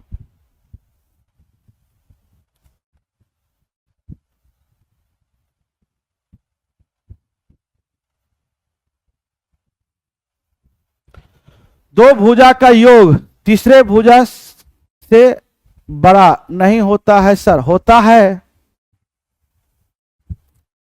होता है। अरे काहे आप पीछे वाले पे पीछे आप क्वेश्चन सुने नहीं है, ध्यान से आप सुनिए जाकर, हम सारे बात बताए थे, ठीक है, हम लास्ट में उसका डिस्कस कर लेंगे। बोला गया 52, बोला गया ताश के 52 पत्तों की गड्डी में से 2 पत्ते अदृक्ष से खींचा जाता है, इन दोनों पत्ते के इक्का होने की प्रायिकता ज्ञात कीजिए। दोनों पत्ते का इक्का होने की प्रायिकता ज्ञात करें तो इक्का 4 होता है, प्रत्येक पत्ता 4 होता है। प्रत्येक पत्ता कितना होता है बच्चे? 4 होता है, प्रत्येक जो है 4 होता है। ध्यान रखिएगा इस बात को, प्रत्येक क्या होता है तो 4 होता है। तो सर जी प्रत्येक पत्ता 4 होता है, इक्का भी 4 होगा। बोला 4 में से कोई 2 पत्ता लोगे जो कि इक्का होने की क्या प्रायिकता होगा? टोटल 52 है, 52 में से 2 पत्ता। आप जानते 2 बार रहता है, अगर C2 है तो इसको 2 बार पीछे घिसकाओ, 4 3। यहां भी C2 है तो नीचे कुछ मत लिखो, ये 52 और एक और पीछे चला जाएगा 51, 13 चौका 52, ये होगा 17 तिया 51, ऊपर 1 हो जाएगा, 13 गुना 17 करेंगे, 17 तिया 51 और 51 17 18 19 20 21 22। सर 1/221, आंसर क्या होगा? बी। आप जानते होंगे इस क्वेश्चन को सॉल्व करने के लिए आप सॉल्व कर दीजिएगा कैसे? तो सर NCR कैसे सॉल्व होता है? फैक्टोरियल n बटा में n माइनस आर इंटू में r, इस टाइप से आप इसको सॉल्व कीजिएगा, आ जाएगा। 4 इक्का में से कोई 2 इक्का लेना है। बोला गया व्यास D का एक बेलनाकार पाइप एक पानी से भरी टंकी को 40 मिनट में खाली कर देता है, तो दुगने व्यास का बेलनाकार पाइप की इस भरी टंकी को खाली करने में कितना समय लगाएगा? देखोगे काम को करने के लिए आदमी को जब तुम दुगना करोगे, पाइप का मुहमा दुगना कर दिए हो तो दुगना स्पीड से पानी निकलेगा, तो जल्दी जल्दी काम होगा। तो दुगना काम अगर दुगना इफिशिएंसी लगाओगे तो समय आधा लगेगा। समय का उल्टा क्षमता होता है, क्षमता का उल्टा समय होता है, तो 20 मिनट लगेगा। ये सीधा सीधा, या आप 10 होगा, 10 मिनट होगा, 80 मिनट नहीं होगा, 10 20 होगा। 10 मिनट कैसे होगा? ये होगा सर 10 कैसे होगा? MDH फॉर्मूला से बैठाते हैं। बोला डी व्यास वाले 40 मिनट में टंकी को भर देता है। अब हम व्यास को दुगना कर दिए तो कितना देर लगेगा? तो मान लो x घंटा लगेगा या x मिनट लगेगा, तो ये दोनों बराबर होगा। d से d समाप्त हो गया, इससे इसको काटेंगे तो 20 मिनट, x की मान 20 मिनट लगा।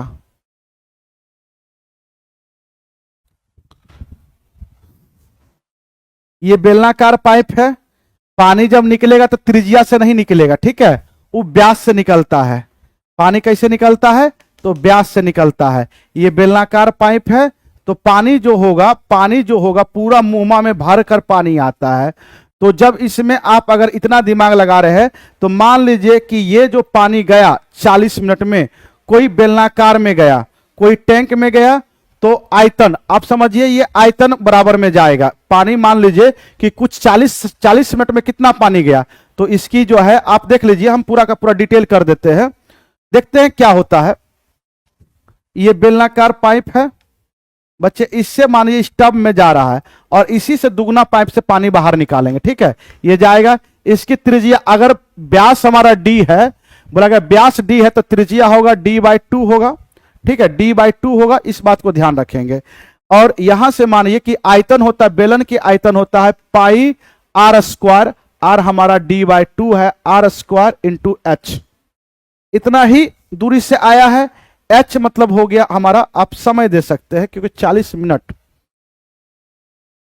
मान ले 40 मिनट में आया, कितना मिनट में? 40 मिनट में आया h दूरी से। अब इसी को अगर आपको निकालना रहेगा तो आप निकाल रहे इसके दुगना, तो दुगना हो गया 2d से, तो इसकी त्रिज्या हो जाएगा कितना? तो d हो जाएगा। तो सर पाई r², तो सर जी d का स्क्वायर टू h, ये 40 मिनट ये बराबर होगा, ठीक है। यही पानी निकालेगा, इससे ये कट गया, इससे ये कट गया, ये कितना होगा? h से h कटा, d² बराबर 2 दूनी 4 गुना 40 गुना 40, ठीक है। d से तो d ये d भी कट गया, इधर बच गया 1, इससे कटेगा 10, इधर मान लो x घंटे तक, ये 10, h बराबर में आया 10। सही बच्चे, एक बच्चे सही बोले हैं, चलिए एकदम क्लियर हो गया है। आयतन अगर निकालेंगे, सही बात है, ध्यान दीजिएगा, ध्यान दीजिएगा, बहुत अच्छा, बहुत खूब, बहुत खूब। हमने आपकी बात से सहमति जताया ये नॉर्मल क्वेश्चन नहीं है, इंपॉर्टेंट है, इंपॉर्टेंट है। एक बार फिर से समझेंगे, इतना आसान नहीं है, काम वाला लगाएंगे तो नहीं बनेगा। ठीक है बच्चे, पानी का एकदम एकदम एकदम सही है, 10 होगा सर। ठीक है बच्चे, ठीक है ठीक है ठीक है, हमने बहुत अच्छा क्वेश्चन था।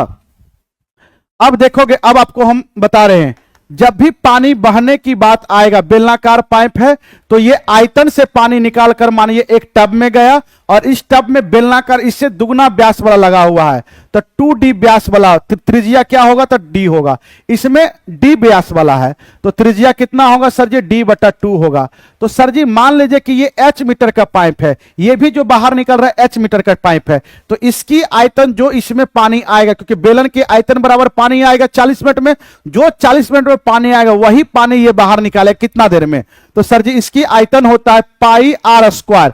r कितना, d/2 r square into h, ये हुआ। और ये कितना देर में आया पानी, 40 मिनट तक आया, गुना में समय, इस दर से पानी बह रहा है, 40 मिनट तक आया, और इसी पानी को ये निकालेगा किस, तो आयतन, तो ये भी बेलनाकार पाइप ही लगा है, तो सर ये बेलन की आयतन तो पाई r स्क्वायर, तो r बच्चे हमारा कितना है, तो d की स्क्वायर इंटू h, और h हो गया ये, और कितना देर में, तो x घंटे में, मानिए कितना देर में, या x मिनट में, मिनट है तो x मिनट में, x मिनट में।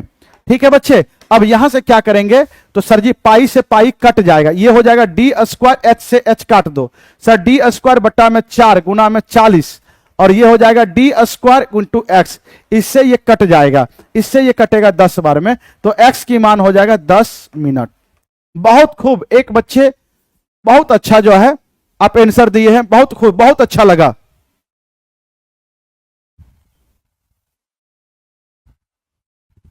ठीक है बच्चे, हम क्वेश्चन नंबर 7 भी देख लेंगे।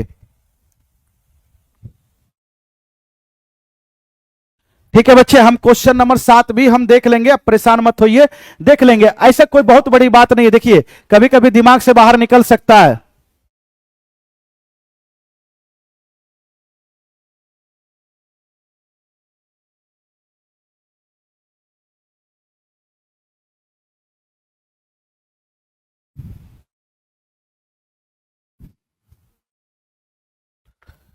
चलिए, बहुत अच्छा, एक बच्चे आंसर दिए।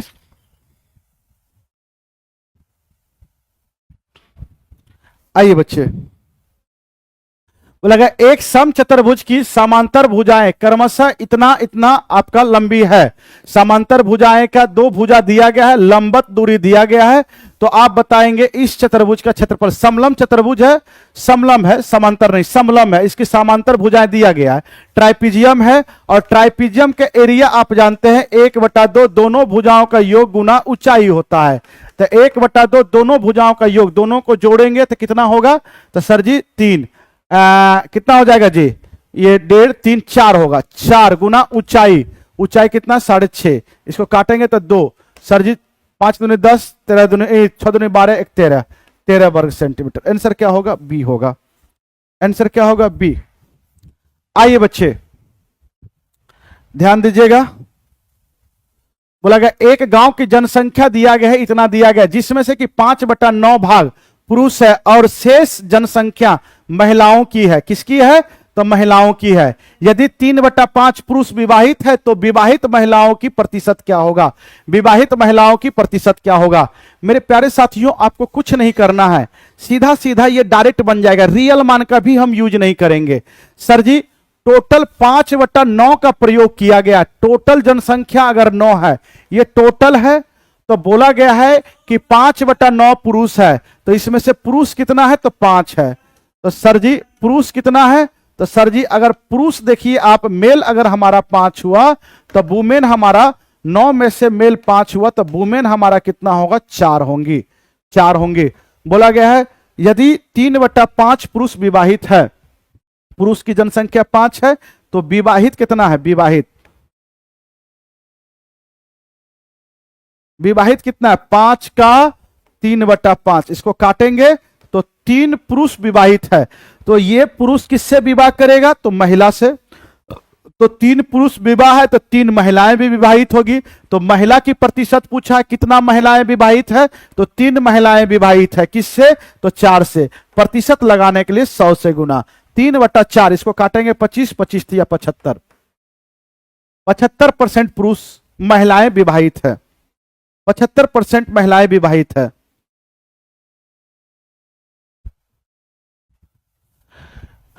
बिल्कुल करा देंगे, जो भी बचा हुआ पीआरटी वाले बच्चे हैं आप लोग। अरे ये तो 9 to 10, 6 to 8 का है। हाँ महिला से ही करेगा बिल्कुल। तो 3 पुरुष से किससे करेगा, तो 3 महिला से करेगा, ठीक है, ध्यान रखिएगा। आगे ये बच्चे बोला गया, एक व्यापारी ने 475 रुपए में प्रति दर्जन की दर से 332 आम खरीदे और 530 रुपया प्रति दर्जन से केवल 125 दर्जन आम बेच दिए। तो बोला गया व्यापारी के पास बचे आम के स्टॉक का मूल्य ज्ञात करें। बताओ, आपने खरीदा 132 दर्जन, बेचा 125, तो बचा कितना, कितना दर्जन बचा, बचा कितना, तो सर जी 32 में से 125 बच गया है, तो 7 बचा है। 25 में से 132 में से 125 घटाएंगे, 7 दर्जन बच गया। और प्रति दर्जन का कीमत कितना है, तो 475 गुना में 475। तो इसी भाव से जो है खरीदा था, इतना ही पैसा उसके पास बोला गया है। मूल्य क्या होगा, इतना ही मूल्य का अभी आपके उसके पास जो है क्या बचा है, बचा हुआ आम है। तो सर जी गुना कर देंगे, 7 पचे 35, 7 सत्ती 49, 49 और 3 कितना होगा 52, 7 चौके 28, 28 और 5 कितना होगा, तो 3325 रुपया बचा है। आंसर क्या हो जाएगा 21।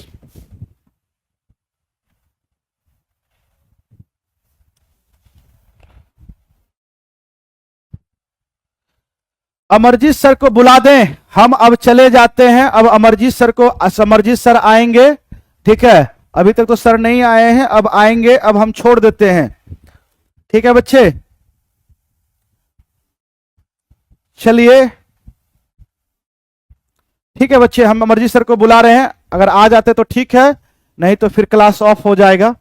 एक क्वेश्चन और कर लीजिए।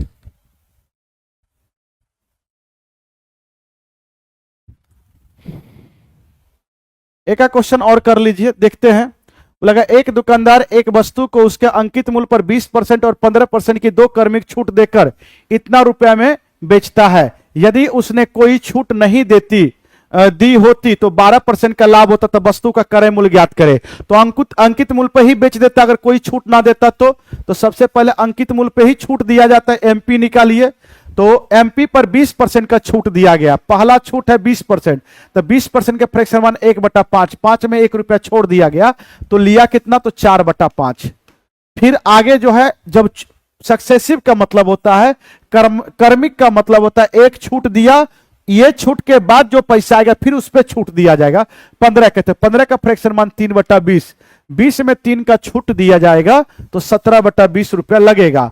और 2 छूट के बाद फाइनली इसकी दाम कितना रहता है, तो 57। एक ये सर इसको हटा दिए तो नीचे में 10 आया, 0 से 0 कट गया। अब काटिए, एमपी निकालिए, यहां से कितना होगा, तो सर जी हम अगर काट रहे तो ये 2 हो जाएगा, 2 से कटा, 17 से काटे, 17 51 होगा, 17 51, तो सर जी यहां से 6 होगा, फिर 17 51, 17 6 का 102, 2 काटेंगे, 16 दूनी 32, कितना होगा, 16 दूनी 32 हुआ, ठीक है बच्चे, 16 दूनी कितना हो गया, 32 हो गया।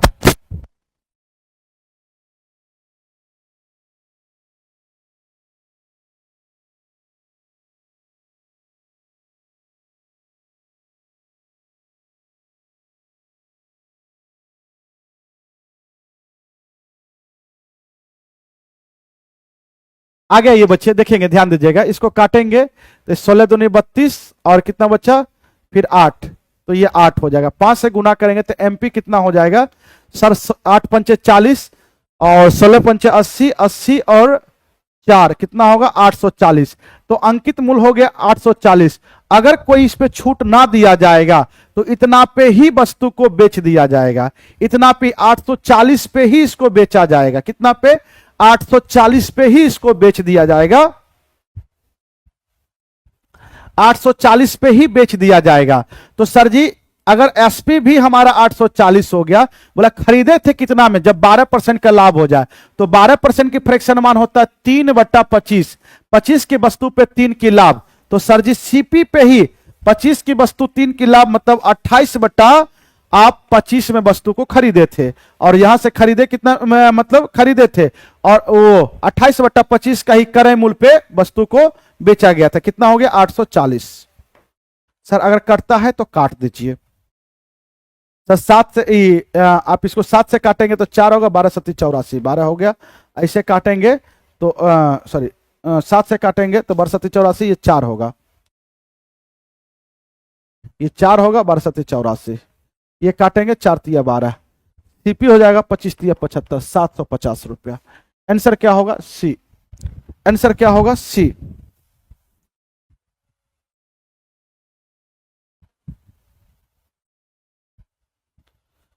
सर जी पूरा करा दीजिए, किसी बच्चे का कहना है पूरा करा दीजिए, किसी बच्चे का कहना है अमरजीत सर को बुलाइए सर। ठीक है, अगर सर आ जाते तो ठीक है, नहीं तो हम कराने की प्रयास करते, नहीं तो हम फिर छोड़ देंगे। ठीक है बच्चे, आ गया। ये देखते हैं जहां तक हो सकता है संभव। बोला गया 9200 रुपए की राशि आंशिक रूप से 5% वार्षिक दर पर उधार दी गई थी और शेष 8%। बोला गया 9200 रुपया है, कुछ आंशिक, आंशिक मतलब कुछ होता है, कुछ रुपए को 5% वार्षिक दर पे उधार दी गई थी और शेष को 8% वार्षिक दर पे दिया गया था। दोनों साधारण ब्याज अर्जित करता है और 3 वर्ष के बाद 1812 रुपया प्राप्त करता है। तो 5% प्रति वर्ष की दर से उधार दी गई राशि कितना थी? इस टाइप का क्वेश्चन मैं एक लाइन में बताता हूं, इस टाइप का क्वेश्चन एक लाइन में मैं बताता हूं, आप सुनने के प्रयास करेंगे एक लाइन में। बच्चे अब बताइए 3 वर्षों में इतना। देखिए बच्चे, मुझे कराने के लिए कोई तकलीफ नहीं है, सर बोले हम आए, आपका प्यार मुझे बहुत अच्छा लगा, लेकिन कुछ बच्चे का डिमांड है। तो अब देखिए, अगर सर आ जाते हैं तो ठीक है, नहीं आते हैं तो हम चले जाएंगे। ठीक है, बाकी बात सर जो बचा हुआ कराएंगे, सर नहीं कराएंगे तब हम कराएंगे। ठीक है, ठीक है बच्चे। तो सबसे पहले बताइए 3 वर्ष में कितना ब्याज कमाए? आप 1 वर्ष की ब्याज निकालिए। इस टाइप के क्वेश्चन में आप 1 वर्ष की ब्याज निकालिए। साधारण ब्याज प्रत्येक वर्ष बराबर होता है, तो 3 साल में अगर इतना रुपया कमाए तो 1 साल में कितना? सर इसको काटेंगे 6 होगा, 6 तिया 18, 0 4 तिया 12, 1 साल में 604 रुपया ब्याज कमाए आप। मेरे प्यारे बच्चे 9200 रुपया है, 9200 रुपया है, और इस 9200 रुपया का जिसका पूछा जाएगा उसका उल्टा मानिए। 5% का पूछा है तो टोटल का टोटल धन 8% पे लगाओ। 8% का पूछता तो 5% में मानते, आंसर सही आता। मुझे 5% का पूछा है तो टोटल का टोटल धन 8% पे लगा दो, एक बार में आंसर आएगा। परसेंट से 00 कटा। सर ब्याज क्या मिला 1 साल में? 8 दूनी 16, 9 8 72, 1 73, 736 रुपया मिला, लेकिन क्वेश्चन के अनुसार बोला गया 604 मिला। सर जी अंतर कितने का आया? अंतर देख रहे हैं, 4 में से 6 जाएगा 2 होगा, सर जी 3 हुआ, और सर जी 132 रुपए का अंतर आया। तो अंतर क्यों अंतर 132 का आया? क्योंकि सर रेट ऑफ इंटरेस्ट 2 था, एक 5% था और एक 8% था। हमने केवल 8% लिया, 5% को छोड़ दिया। यहां से अंतर हमने कितना किया? सर 3% का अंतर किया। यही अंतर की मान ये आया। अंतर की तुलना अंतर से, मतलब 3% की मान होगा 132, तो 1% की मान होगा 44। आप जानते हैं दुनिया में कोई भी चीज 100% होता है तो 100% की मान हो जाएगा 4400। तो आपकी आंसर जो था 5% रेट ऑफ इंटरेस्ट पे जो पैसा लगा है वो 4400 रुपया लगा है। 8% पे कितना लगा है? तो इतना में से इतना को घटा दीजिएगा। 8% का पूछता तो हम 5% मानते, नीचे में 8% का आता। 5% का पूछा तो 8% का माना। अंतर की तुलना अंतर से कर दीजिएगा।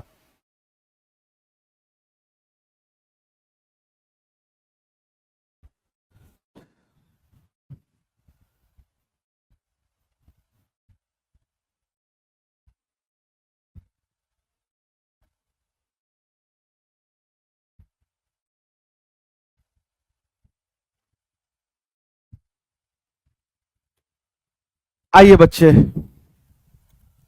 बोला गया है 2 संख्याएं क्रमशः तीसरी नंबर से 40%, 60% अधिक है। पहली संख्या दूसरी संख्या का अनुपात बताइए। 2 संख्या, पहली संख्या, दूसरी संख्या और क्या? तीसरी संख्या।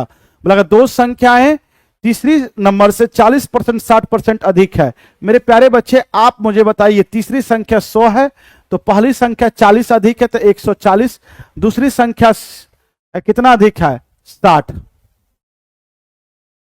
160 होगा।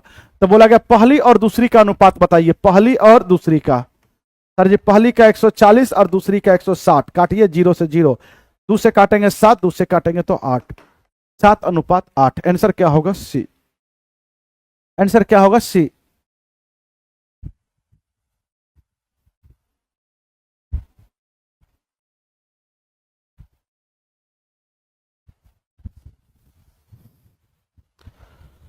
बोला गया है इसकी मान बताना है, आप मुझे बताने के प्रयास करेंगे बच्चे। ये 7π/4 है तो आप लिख सकते हैं इसको साइन, आप क्या लिख सकते हो 2π - π/4, 4 दूनी 8, 8 में से 1 जाएगा तो 7 होगा, ये लिख दिए हैं। इस साइन π/4 ही रहने दीजिए, आप जानते हैं π/4 की मान कितना होता है। इसको लिख सकते हैं साइन, इसको क्या लिख सकते हैं पाई, माइनस में π/4, 4 में से 1 जाएगा 3/4। इसको लिख सकते हैं साइन, क्या लिख सकते हैं साइन, ये हो गया पाई प्लस में π/4, 4 1 5। आप जानते हैं ये कोऑर्डिनेट एक्सिस है, आप एक्स एक्सिस पे कोई भी मान चेंज नहीं होता, इस पे नो चेंज होता है, नो चेंज, कोई भी ट्रिग्नोमेट्रिकल फंक्शन इस पे चेंज नहीं होता है, वाई एक्सिस पे चेंज होता है बच्चे। ये हो गया आपका 180, क्या हो गया बच्चे 180, इधर हो गया ये ऑड पाई हो गया, ये इवन पाई हो गया। आपको केवल कोऑर्डिनेट देखना है, इसमें ऑल आर पॉजिटिव, इसमें साइन पॉजिटिव, इसमें टेन पॉजिटिव, इसमें कॉस पॉजिटिव। तो सर जी साइन 2π, तो 2π यहां होता है इवन पाई, पाई 2π में से कुछ घटेगा तो थर्ड में, और थर्ड में साइन नेगेटिव होता है तो माइनस साइन π/4 होगा, गुना में साइन π/4 ये है। अब ये पाई में से कुछ घटेगा, तो पाई में से कुछ घटेगा, ये 180 यहां है तो सेकंड में जाएगा, तो सेकंड में साइन पॉजिटिव होता है तो ये हो जाएगा साइन π/4 इंटू ये साइन पाई प्लस 4 है। तो सर अगर 180 को जोड़ेंगे तो तीसरा में साइन क्या होता है नेगेटिव, तो साइन π/4। तो सर नेगेटिव नेगेटिव क्या हो जाएगा पॉजिटिव, ये माइनस माइनस क्या होगा प्लस। π/4 की मान होता है साइन 45, 45 की मान 1/√2, ये 1/√2, ये 1/√2, ये 1/√2, क्या होगा बच्चे √2, √2 2 2 2 2 दूनी 4, 1/4 होगा। आंसर क्या होगा ए। किसी बच्चे को तकलीफ भी हो रहा है, तकलीफ हो रहा है तो बोलिए हम चले जाते हैं। किसी बच्चे को तकलीफ हो रहा है, सर अभी तक आए नहीं, अब मुझे लग रहा है कि छोड़ भी देना चाहिए क्योंकि बच्चे भी परेशान हो गए हैं। ठीक है बच्चे, कुछ देर और देख लेते, 2 4 5 मिनट, ठीक है, नहीं तो हम छोड़ देंगे फिर। अब p की मान है और p² माइनस इसकी मान निकालना है। साथियों ध्यान दीजिएगा, क्योंकि आप लोग पता है अगर हम आपके बीच में आते हैं एक उम्मीद लेकर आते हैं कि चलिए मन से पढ़ा देते हैं, लेकिन ये चीजें आप लोग को पता नहीं, पचता नहीं है, पता नहीं मेरे से क्या दुश्मनी है, मुझे खुद पता नहीं है। अरे एक टीचर से बच्चे का क्या, हमसे क्या आप दुश्मनी करके क्या करोगे यार। आप अच्छे अगर रहोगे, आप अच्छे से बात करोगे तो मुझे जो नॉलेज मेरे अंदर है वो आप सीख सकते हैं, ऐसा बात नहीं है। ठीक है, आपसे हमसे दुश्मनी करना है तो कर लीजिए। अभी हम ये पीआरटी वाले बच्चे का क्लास वगैरह वो सब का जो है ऑनलाइन वगैरह भी कुछ क्लासेस चलता था, उसको छोड़ के हम आपके बीच आए हैं। आप समझिए इस बातों को, मुझे बड़ा हर्ट होता है यार, हम आपके लिए काम करने के लिए, हम अपने लिए थोड़ी आए। चलिए 2 4 क्वेश्चन और कराते हैं, बाकी बस सर आते तो ठीक है, नहीं तो आपका ये रहेगा पेंडिंग, फिर जब सर आएंगे तो कराएंगे। ठीक है बच्चे, आगे आइए। अब इसको देखोगे आपके दिमाग हिल जाएगा, मेरा भी दिमाग हिल चुका है, लेकिन फिर भी हम बनाने की कोशिश करते हैं। यहां से x है, हमने x को कॉमन ले लिया, तो जब x को कॉमन लेंगे तो ये x³ माइनस में 8 होगा, तो x³ को लिख सकते हो x³ और 8 को लिख सकते हो 2 की पावर क्यूब, ये हो गया। और नीचे में हमारा कुछ मान दिया गया है 2x² प्लस में 5x, तो 2x स्क्वायर माइनस 5x को लिख सकते हैं 3 दूनी 6, आप इसको लिख सकते हो 2x स्क्वायर, और आप इसको लिख सकते हो 6x माइनस में x माइनस में 3, 6x में से 5x जाएगा 5 ही होगा, मिडिल फैक्टर कर दिए, मिडिल फैक्टर कर दिए, ये 2x माइनस 1 है और ये x स्क्वायर प्लस में इसको कुछ नहीं कर सकते हैं, इसमें कुछ दिख भी नहीं रहा है। यहां से आप लिख सकते हो x स्क्वायर माइनस में 3 की स्क्वायर, यहां से x कॉमन ले लीजिए, x कॉमन लीजिएगा तो x माइनस में 2 नजर आएगा, तो सर जी x माइनस 2 नजर आएगा, ये चीजें x से x समाप्त हो गया, ये समाप्त हो गया। A cube minus B cube, तो A cube minus B cube की फॉर्मूला होता है a minus B into A square plus A B plus में बी स्क्वायर होता है। ठीक है बच्चे, अब इसको लिखेंगे तो A cube minus B cube, तो sir ji A minus B ये तो होगा ही होगा into A square X square और प्लस में 2x और प्लस में 2 का स्क्वायर 4, ये हो गया। और नीचे में आप ये यहां से क्या करेंगे 2x कॉमन ले लीजिए, 2x कॉमन लेंगे तो 2x कॉमन लेंगे, तो जब 2x कॉमन लेंगे तो यहां से क्या बचा, तो केवल x बचा, और यहां से क्या बचा, तो सर जी 3 बचा। यहां से -1 कॉमन लेंगे तो x प्लस में 3 बचा। सर जी यहां से 2x माइनस 1 और यहां से x स्क्वायर प्लस में 2x प्लस में 4, और ये आप लिख सकते हैं इसको A square minus B square क्या होता है a plus B into A minus B, ये x माइनस 2।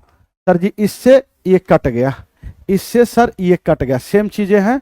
और यहां से अब क्या बचा, तो सर 2x माइनस 1 बचा, और यहां से x प्लस में 3 इंटू एक्स माइनस में 3, और नीचे में क्या बचा, यहां से आप ये कॉमन लेंगे तो x प्लस में 3 हो गया, ये दोनों में से 2x माइनस 1 बचा। तो सेम चीजें आपको नजर आ रहा है, ये और ये कट जाएगा, ये और ये कट जाएगा, क्या बचा, तो x माइनस 3। तो ये किसकी मान था, ये p के बराबर में था, p के बराबर इतना, तो पूछा गया p स्क्वायर माइनस 1, तो इसकी स्क्वायर करेंगे x माइनस 3 का स्क्वायर माइनस 1, तो x स्क्वायर माइनस में 3 दूनी 6x प्लस में 9 माइनस 1, तो सर जी x स्क्वायर माइनस 6x और प्लस में आपका 8 होगा। आंसर क्या हो जाएगा, x square minus 6x plus में 8, आंसर क्या होगा ए।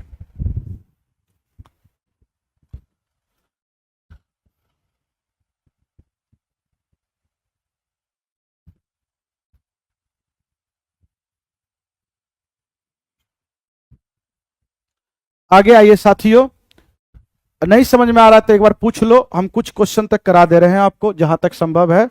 बोला गया है 4 वर्षों में कोई धनराशि है निश्चित धन में, बोला गया निश्चित चक्रवृद्धि ब्याज की दर से निवेश किया जाता है, कोई धनराशि p रुपया है, 4 वर्षों में ये कितना हो जाता है, 4 वर्षों में हो जाता है 729 रुपया। मेरे साथियों यहां से यहां आपको समय दिया गया 7 वर्ष का, तो 7 वर्षों में ये हो जाता है 1331 रुपया। यहां से यहां 4 वर्ष लगा, इसी धन को यहां से यहां जाने में 7 वर्ष लगा, तो यहां से यहां जाने में इसको 3 वर्ष लगा होगा। आप जानते हैं साधारण ब्याज की अगर प्रश्न रहे और रेट निकालना रहे साथियों, तो रेट निकालने के लिए आपको कुछ नहीं करना रहता। 2 वर्ष का समय रहे तो स्क्वायर रूट करेंगे, 3 वर्ष का समय रहे तो क्यूब रूट करेंगे। तो साथियों यहां से यहां तक आप गए, यहां से यहां गए, 3 वर्ष का समय लग रहा है। तो मूलधन ये अगले वर्ष के लिए मूलधन होता है और ये अमाउंट होता है। तो सर जी मूलधन का क्यूब रूट करेंगे, सर जी 3 का किए 729 का क्यूब रूट और इसका 1331 का क्यूब रूट। सर इसकी क्यूब रूट करेंगे तो ये कितना का होगा सर जी, तो 9 का होगा। ये कितने का होगा, 11 का। सर जी 9 रुपये से 11 रुपया ब्याज बना कितना, तो सर जी 3 है ना, 2 रुपया ब्याज बना, कहां से, तो 9 से। प्रतिशत लगाने के लिए 100 से गुना, तो सर जी 22.2/9% आपका रेट ऑफ इंटरेस्ट आएगा। आंसर क्या हो जाएगा, ए होगा। आंसर क्या होगा, ए होगा। आंसर क्या होगा बच्चे, ए होगा। हम आपकी बात को रखे और 30 तक हम करा देंगे बच्चे, 30 से ज्यादा नहीं करा पाएंगे। बोला गया एक बेलन के आधार की त्रिज्या 4 सेंटीमीटर से बढ़कर 16 सेंटीमीटर कर दिया जाता है, लेकिन इसका वक्र पृष्ठीय क्षेत्रफल अपरिवर्तित रहता है। इसका वक्र पृष्ठीय क्षेत्रफल अपरिवर्तित रहता है, मतलब कर्व सरफेस एरिया में कोई परिवर्तन नहीं होता है। यदि बेलन की प्रारंभिक ऊंचाई भी दिया गया 4 सेंटीमीटर, तो साथियों कर्व सरफेस एरिया दोनों, कर्व सरफेस एरिया बेलन का होता है 2 पाई RH। तो 2πr, r इसका 4 सेंटीमीटर है, h भी बोला गया प्रारंभिक में 4 है, और इसका कर्व सरफेस एरिया बराबर ही रहता है 2πr। r हमारा बोला गया है कितना है, तो 4 से बढ़ाकर 16 कर दिया गया, तो 16 कर दिया गया, और इनटू ऊंचाई में क्या परिवर्तन आएगा, तो ऊंचाई को h मानिए। ऊंचाई में देखिए क्या परिवर्तन आएगा, पाई से पाई समाप्त, 2 से 2 खत्म, 4 चौके 16 से 16 खत्म, तो ऊंचाई हमें 1 सेंटीमीटर आएगा। ऊंचाई, नई ऊंचाई क्या आएगा, तो 1 सेंटीमीटर आएगा। कर्व सरफेस एरिया सेम रहेगा तो नई ऊंचाई,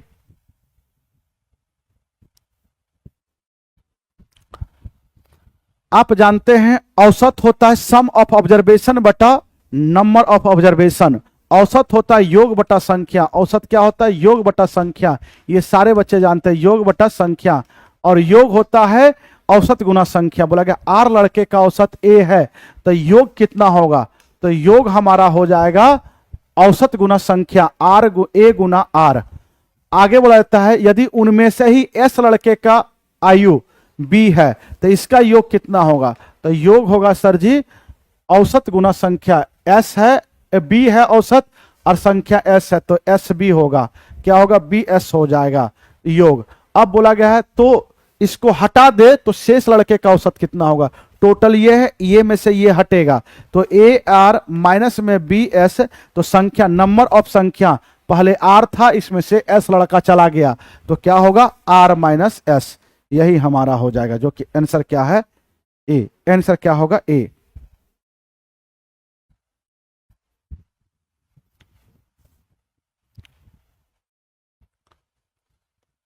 साथियों बोला गया 5 वर्ष पहले एबीसी की औसत आयु 17 वर्ष है, तो 5 वर्ष पहले 17 वर्ष है। अभी प्रेजेंट में कितना होगा, ए प्लस बी प्लस सी, ये औसत आयु की चर्चा किया है 5 वर्ष पहले, तो प्रेजेंट में कितना होगा, 5 जोड़ दीजिए, 17 5 कितना हो जाएगा 22 वर्ष। तो सर जी औसत 22 है, तो योगफल होता औसत गुना संख्या, तो 22 गुना 3 संख्या है, इसका योग करोगे तो 66 होगा। तो तीनों व्यक्ति का योगफल हो जाएगा 66, औसत टोटल योगफल हो जाएगा, टोटल आयु हो जाएगा 66।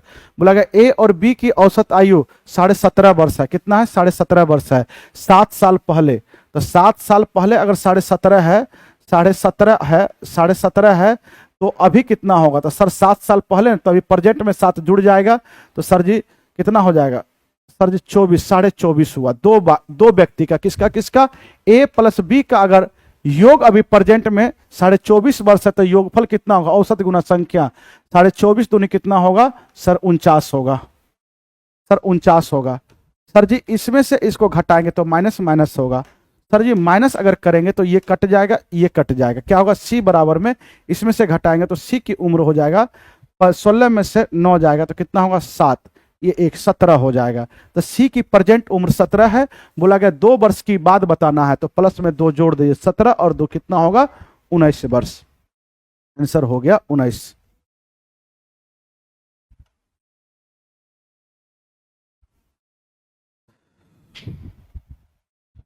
बच्चे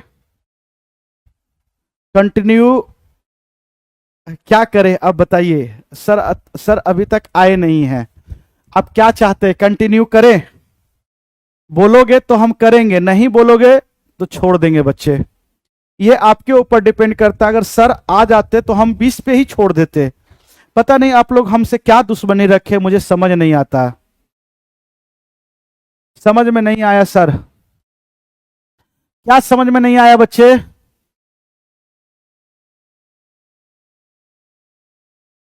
बउआ समझ में क्या नहीं आया, सारा क्वेश्चन करवा दे। बोला यदि एक नियमित, देखते हैं बहुभुज रेगुलर पॉलीगन है, उसका विकर्ण 65 है, तो इसका देखिए यहां पे बच्चे लोग जज करने आ जाते हैं। मैं आपसे हाथ जोड़कर रिक्वेस्ट करता हूं कि आप जज उज मत कीजिए, क्यों हम बताते हैं। देखिए क्वेश्चन मिस्टेक भी हो सकता है, कभी कभी माइंड इधर उधर रहता है, तो कभी कभी एक क्वेश्चन इधर उधर हो सकता है, बहुत बड़ी बात नहीं। कोई टीचर बैठेगा ना तो कभी कदाल बहुत सारे टीचर से गलतियां हो जाती हैं, तो हम भी इंसान हैं, हम इस चीजों को एक्सेप्ट करते हैं।